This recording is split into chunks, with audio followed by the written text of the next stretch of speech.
સ્વાગત અમદાવાદની ખ્યાતિ હોસ્પિટલ પર વધુ એક ગ્રામજને આક્ષેપ લગાવ્યા છે। ખ્યાતિ હોસ્પિટલે મહેસાણાના જોરગણ ગામમાં સાર્વજનિક હોસ્પિટલમાં ફ્રી સારવાર કેમ્પ યોજ્યો હતો। 18 ડિસેમ્બર 2022ના દિવસે ગામના 35 થી 40 લોકોએ કેમ્પમાં ભાગ લીધો। તેમાંથી બીજા દિવસે 15 થી 20 લોકોને સારવાર માટે બસમાં અમદાવાદ લઈ જવાયા, જેમાંથી 7 દર્દીને એન્જિયોગ્રાફી કરી સ્ટેન્ટ મૂકી દીધા, જેમાંથી લક્ષ્મણભાઈ રાવળ નામના દર્દીનું સ્ટેન્ટ મૂક્યાના 3 મહિનામાં મોત થયું, જ્યારે અન્ય દર્દીઓને ઓપરેશન થયા બાદ ઘણી ખરી તકલીફો ઉદ્ભવી। આ તમામ આક્ષેપો ગામ લોકોએ કર્યા છે। 5-6 વ્યક્તિ આવી તકલીફ થયેલી છે, એ અત્યારે હાલ હાજર નહીં। એમાંથી 2-3 જણા હાજર છે, બાકી બધા હાજર નથી હાલ। એકનું મોત થયું લક્ષ્મણભાઈનું। 18 જણા લઈ ગયા હતા। એમનું મૃત્યુ આના કારણે તકલીફ થયેલી છે। એમને જાતે ગરમી ના પાડી તે લોકોને કે ભાઈ મારે નહીં ગરમી ઓપરેશન કરાવ્યું એટલે કાકા કે તમારે અટક ના આવે કારણથી મેં આ કરીએ છીએ। મારે કહેલું હતું આપણા ઘડી એ લઈ લીધું, પછી આપ્યું અમને। લક્ષ્મણભાઈ નામ હતું, એ તો ખ્યાતિ હોસ્પિટલમાં લઈ ગયા અહીંયાથી કેમ્પ રાખેલો હતો તે ત્યાં જ્યાં પછી એમને સ્ટેન્ડ બેન્ડ મૂક્યું। સ્ટેન્ડ બેન્ડ મૂક્યા પછી અહીંયા તકલીફ ખુલ થઈ ગઈ। તકલીફ થયા પછી મહિનો 1.5 મહિનો 2 મહિના જેવું કાઢી નાખ્યું, પછી જતા રહ્યા। ખ્યાતિ હોસ્પિટલના વધુ એક દર્દીની તબિયત લથડી। મહેસાણાના દર્દીએ સારવાર કરાવી હતી, એન્જિયોગ્રાફી કરાવી હતી। ખ્યાતિ હોસ્પિટલમાં એન્જિયોગ્રાફી કરાવેલ દર્દીની તબિયત લથડી। બોરીસણા ગામના કાંતિલાલ બબલદાસ પટેલની એન્જિયોગ્રાફી કરાઈ હતી। એન્જિયોગ્રાફી કરાવ્યા બાદ તબિયત લથડતા કડીની ભાગ્યોદય હોસ્પિટલ ખાતે તેમને એડમિટ કરાયા। વધુ તબિયત લથડતા હાલમાં તેઓ વેન્ટિલેટર પર રખાયા છે। મારા ફાધરના ખ્યાતિમાંથી લાયા પછી તબિયત એકદમ આજે લથડી। કેટલા દિવસ લાયા પછી લાયા પછી એક દિવસ તબિયત સારી રહી જ નથી। આજે વધારે લથડી એટલે હું ભાગ્યોદયમાં બતાવવા આવ્યા, એ અમને દાખલ કરી અને વેન્ટિલેટર ઉપર છે। ખ્યાતિ હોસ્પિટલમાં 2 દર્દીના મોત મામલે ફરિયાદની તપાસ ક્રાઇમ બ્રાન્ચે શરૂ કરી દીધી છે। ક્રાઇમ બ્રાન્ચે આ હોસ્પિટલમાં પહેલા ફરજ બજાવતા ડોક્ટર અને સ્ટાફના નિવેદન નોંધવાની તજવીજ શરૂ કરી।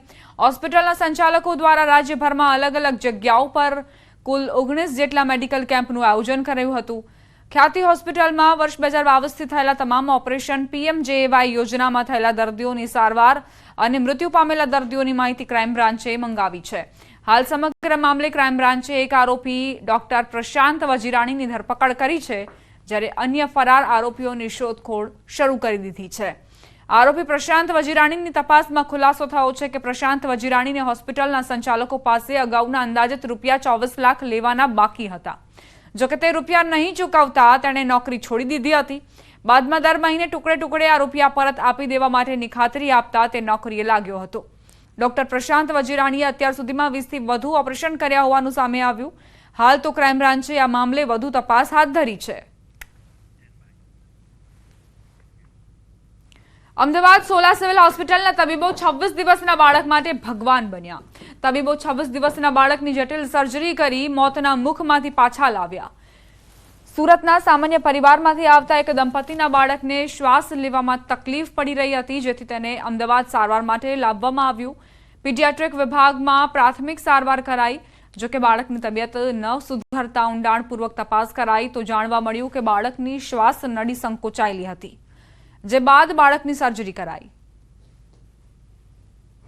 આ રીતનું લેરિંગોટ્રેકિયલ સ્ટીનોસિસ વાળા કેસીસ બહુ જ રેર હોય છે। લગભગ 65,000માં એક બાળકને આવું થઈ શકે। એટલે આટલી મોટી, જ્યારે નાના બાળક 26-27 દિવસનું બાળક છે ને, આટલી મોટી માત્રામાં તમને એ સંકોચાયેલી નળી હોય તો આપણે નવો સ્ટેપ શું લેવો? આપણા બાળકમાં સર્જરી કોણ કરે? અને ઇટ્સ વેરી રેર। આ તો બધું દુર્લભ વસ્તુ કહેવાય અને લાઈફ ડેન્જરિંગ કહી શકીએ। વિશ્વની સૌથી વિરાટ પ્રતિમા નિહાળવા દૂર દૂરથી લોકો સ્ટેચ્યુ ઓફ યુનિટીની મુલાકાત લેતા હોય છે। ફક્ત દેશમાંથી જ નહીં પરંતુ વિદેશથી પણ સરદાર પટેલની પ્રતિમાને નિહાળવા લોકો આવે છે।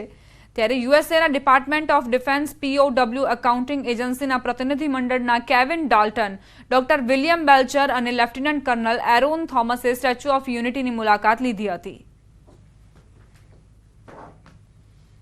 આ સાથે જ બુલેટિનમાં અત્યારે બસ આટલું જ। વધુ અપડેટ્સ માટે આપ જોતા રહો News18 ગુજરાતી।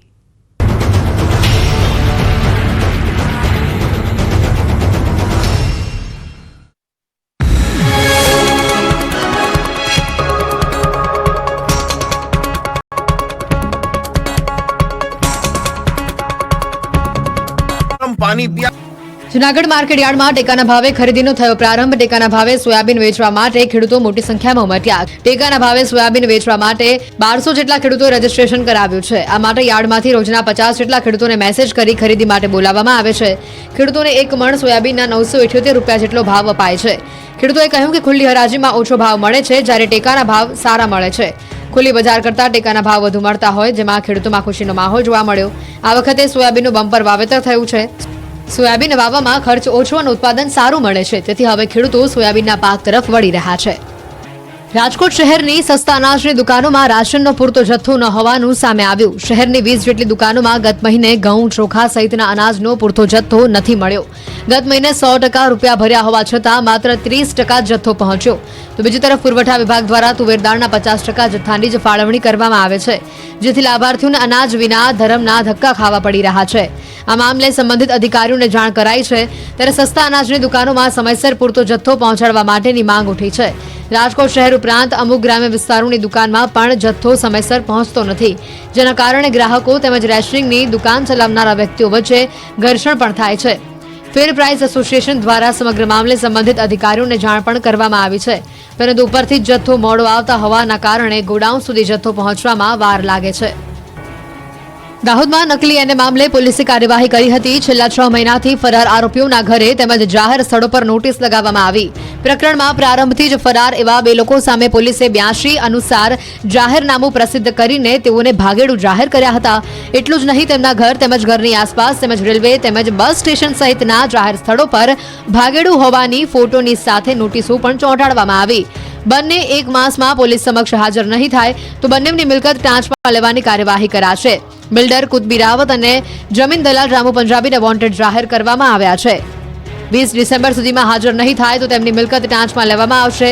નકલી એને હુકમો બનાવવામાં રામુ પંજાબીની મુખ્ય ભૂમિકા હતી. મે મહિનામાં પહેલી ફરિયાદ દાખલ થતાં જ બંને ફરાર થયા હતા. ભૂમાફિયાઓએ જમીનોના નકલી એનેના હુકમો તૈયાર કર્યા હતા. નકલી હુકમોના આધારે સરકારના કરોડો રૂપિયાના પ્રીમિયમની ચોરી કરી હતી. નકલીઓના રાફડા વચ્ચે બનાસકાંઠાના દાંતાથી બોગસ તબીબો અને બોગસ દવાખાના પકડાયા છે. બનાસકાંઠાના ગ્રામ્ય વિસ્તારોમાં એસઓજી અને આરોગ્ય વિભાગની ટીમે સંયુક્ત રીતે દરોડા પાડી કાર્યવાહી હાથ ધરી હતી. દાંતા તાલુકાના બામોદરા ગામે 2 બોગસ તબીબોના દવાખાના બંધ કરવામાં આવ્યા. ખુશી ક્લિનિક અને વાઘેશ્વરી દવાખાનાના બોગસ તબીબ સામે કાર્યવાહી કરાઈ. મનુભાઈ રાવળ, જશવંત સોલંકી અને પ્રભાજી ઠાકોર સામે કાર્યવાહી કરવામાં આવી. સાથે જ દાંતા તાલુકાના ટીએચઓએ જણાવ્યું કે જો ફરી દવાખાના ખોલશે તો ફરી કાર્યવાહી કરવામાં આવશે. મનુભાઈ રાવળ, જશવંત સોલંકી, પ્રભાજી ઠાકોર સામે એસઓજી પોલીસ તથા આરોગ્ય વિભાગે કાયદેસરની કાર્યવાહી કરી 3 લોકોને હળાદ પોલીસના હવાલે કરતા ધોરણ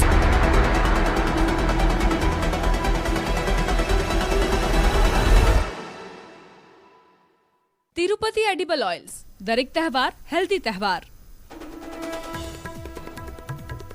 એમસીમાં ક્લાર્કની પરીક્ષા નહીં થાય રદ. ગુજરાત યુનિવર્સિટી એક્ઝામિનેશન કમિટીનો નિર્ણય. પ્રશ્નપત્ર અને જવાબવહી અલગ હોવાનો લાગ્યો હતો આરોપ. રાષ્ટ્રીય કક્ષાની સ્વિમિંગ સ્પર્ધામાં રાજકોટ આવેલા ખેલાડીઓને કડવો અનુભવ. આવાસમાં ઉતારો આપ્યો, સુવિધાનો અભાવ હોવાનો આક્ષેપ.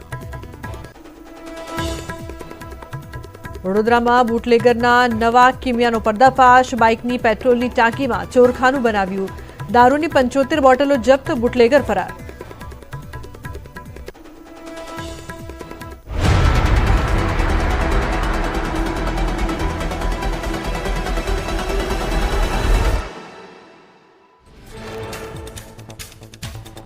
અમદાવાદના વટવામાં એક યુવક લોહી લુહાણ હાલતમાં બાઇક પરથી પટકાયો.